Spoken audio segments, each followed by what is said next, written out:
والا نہیں ہے۔ علی خان ایک ایماندار، علی خان اپنے کپتان کا ایک سچا اور ایماندار سے بھائی ہے۔ جب بھی کپتان صاحب پہ یا پاکستان تحریک انصاف پہ جب بھی مشکل آئی ہے، علی امین خان گنڈاپور نے صف اول کا کردار ادا کیا ہے۔ میرے بھائیوں، کوئی کیس نہیں ہے، ہمارے جتنے بھی لیڈرز ہیں کسی کے اوپر بھی کوئی کیس نہیں ہے۔ ایک ہی کیس ہو سکتا ہے، وہ پورے پاکستان میں آپ کر لو۔ آج واضح آپ کو بتانا چاہتے ہیں وہ کیس کیا ہے۔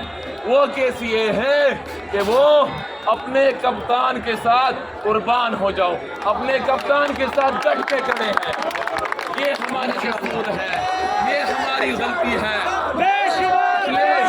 پچھلے 50 سالوں میں، پچھلے 40 سالوں میں جو حکمران ہمارے اوپر قابض تھے، ہمیں پتہ نہیں تھا، ہمیں لوٹا گیا، ہمیں مارا گیا، ہماری ساری جتنی بھی دولت تھی وہ لوٹ کے باہر لے کے گئے۔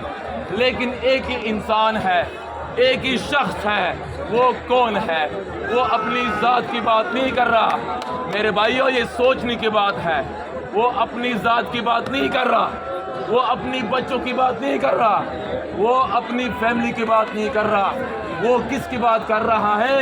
وہ آپ کی بات کر رہا ہے، وہ اس نوجوان نسل کی بات کر رہا ہے، وہ اس عوام کی دلوں کی بات کر رہا ہے۔ تو ہم قربان ہو جائیں، اپنے لیڈر کو ہم کیوں سپورٹ نہ کریں؟ جیلوں کے لیے سب تیار ہے۔ علی امین خان گنڈاپور چونکہ آج ہمارے کپتان صاحب کو، ہمارے لیڈر کو ان کی اشد ضرورت ہے۔ آج انہوں نے یہ حرکت کی ہے۔ آج ایک پیغام دوبارہ میں ان کو دینا چاہتا ہوں کہ علی خان کو آج ایک پیغام دینا چاہتے ہیں۔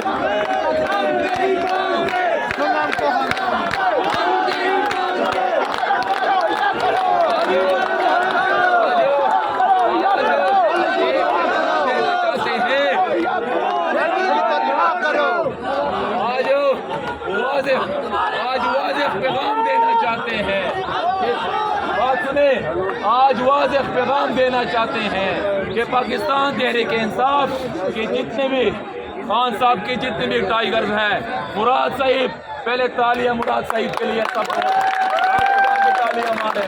یہ وہ ٹائیگرز ہے، یہ آپ کے درمیان موجود ہے۔ یہ جھکنے والے، بکنے والے، ڈرنے والے لوگ نہیں ہیں، نہ پیچھے ہٹنے والے لوگ ہیں۔ خان صاحب پہ جان قربان کرنے والے لوگ ہیں، اور یہ حقیقت ہے، یہ جھوٹ نہیں ہے۔ خان صاحب کے لیے جان دینے کو تیار ہے۔ خان، عزت دو، عزت دو، عزت دو، عزت دو، عزت دو۔ اب ایک نعرہ لگاتے، ایک نعرہ لگاتے، نعرہ لگاتے، نعرے کا جواب آپ دیتے۔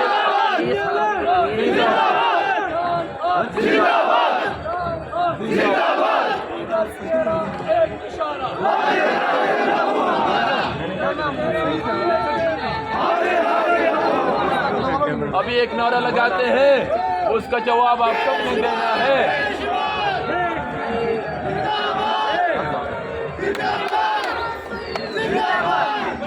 تیرا بھائی میرا بھائی، تیرا بھائی میرا بھائی،